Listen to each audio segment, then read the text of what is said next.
waste over 85% of it on heating the rest of the planet, and we only move the car with about 15% of it.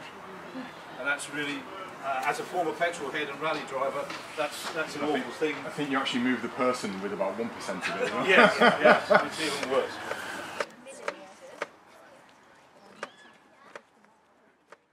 For the 1 unit of energy, go 1 mile in a fossil fuel car and 4 miles in an electric car, and many people would say it's actually 5 miles in an electric car.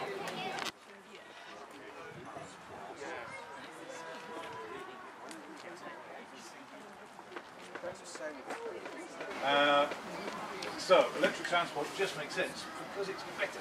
It's also wonderful to drive. You get instant acceleration.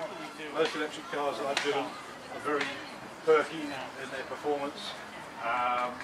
And there's far less moving parts, less maintenance costs, hardly use the brakes because of regenerative braking, which stores the power back in the car.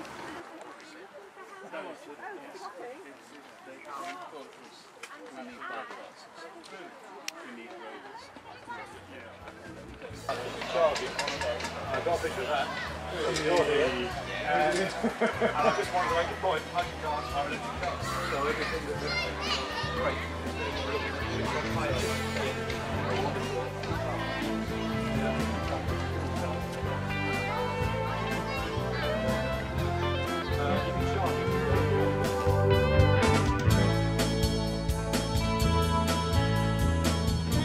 like we have in Hereford, several of them now. And there's Rapid. We don't have any in Herefordshire.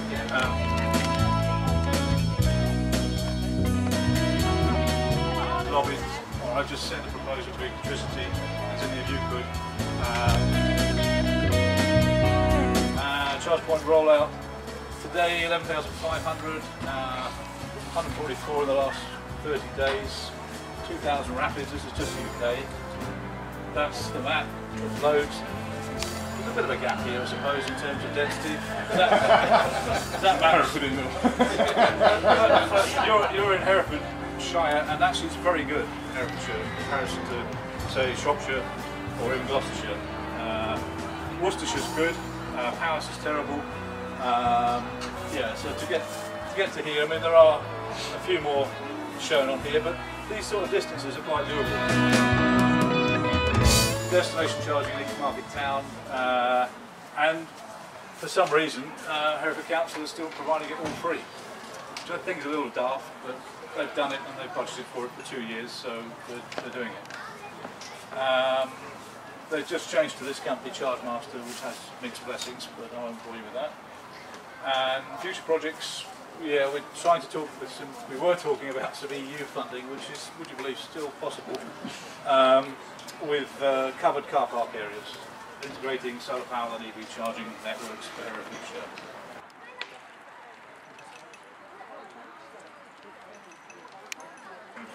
So, at Riverston, how do we go from this to something that's fundamentally more sustainable? And for us, it really starts at the level of purpose.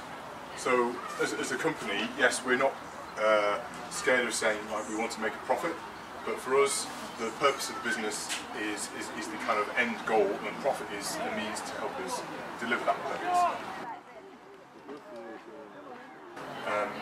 Your engine is actually sized for the maximum demand that you need, which is when you accelerate and go up a hill. And that's actually about 5 times bigger than what you need, which is 80 to 90% of the time when you're just pooping around. So really, most of the time you're driving around with an engine that's far too big than what you actually need, and we think, well, actually, that's not very bright. So why don't we separate the two? So we have a fuel cell that's sized for what we say is maximum constant demand, so that's when you're cruising. And the fuel cell in the prototype we developed is 8.5 kilowatts. And that will enable the car to cruise at 60 miles an hour quite comfortably. And then we have supercapacitors which store energy temporarily, and that provides the boost you need when you want to accelerate or go up a hill. And the advantage of a capacitor over a battery is it can discharge and charge very quickly because it stores energy electrostatically instead of battery. So that can give a 50 kilowatt boost, which means the car will do 0 to 60.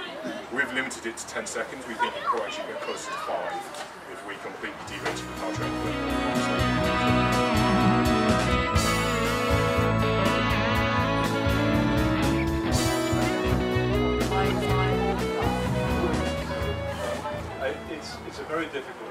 I know. And it's an area that a lot of groups are struggling with. I mean, let's take it simpler. Our solar panels. My history is with renewable energy and with PV. Yeah. We struggled for years to get a real figure for the production of one solar panel. How did you do? Did you approach engineers? We went to companies. We went to companies that were independently audited by external groups that found the embodied energy. But it's a really difficult analysis, and also there's no agreed worldwide definition of what it is. Honestly, there's no agreed definition between one manufacturer. So I would take solace, or take the good side of what we're discussing here today. Is let's assume that each of the car types, electric, hydrogen, and petrol, diesel, are actually the same for one new car production. Let's make that assumption. Well, let's just, I don't know, but let's assume. And then in any case, the electric cars and the hydrogen cars are much better after their production. Yeah, sure. So Yeah. it's all working. Can I ask a question? So you've contrasted hydrogen vehicles and electric vehicles. Yeah. Gordon, you described hydrogen vehicles, if I understood it, as a subset of the electric vehicles. Well, I was wanting to emphasise that we were simply doing also good work in lots of other areas, but they're also doing good work in making a lightweight electric vehicle and powering it with a fuel cell. I mean, there are other issues that we can discuss after this about where the hydrogen comes from, which is my remaining question, because the efficiency of creating the hydrogen is a question. It's not an energy resource in itself, you have to create it. And we can come back to that later, but the work that they're doing, the business model, is wonderful. The fracking side of things I'm not particularly excited about. I don't like the repercussions that it is.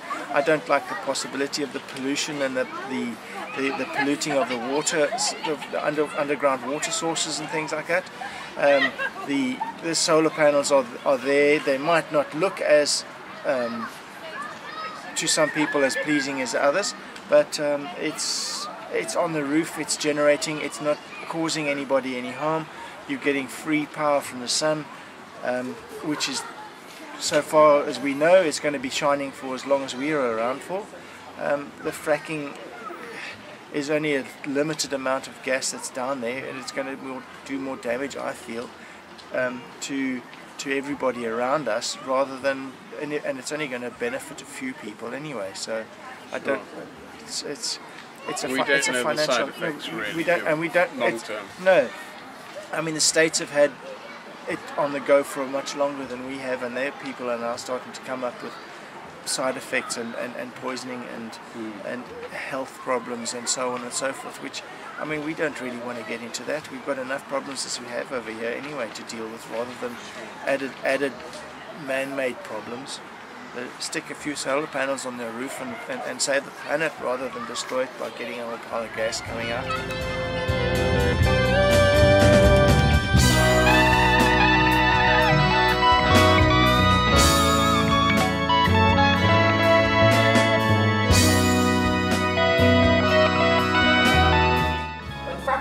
Go-ahead in one place, it gets the go-ahead everywhere. So what people in Lancashire are asking for is bodies on the ground. We need to prove that there is no social licence.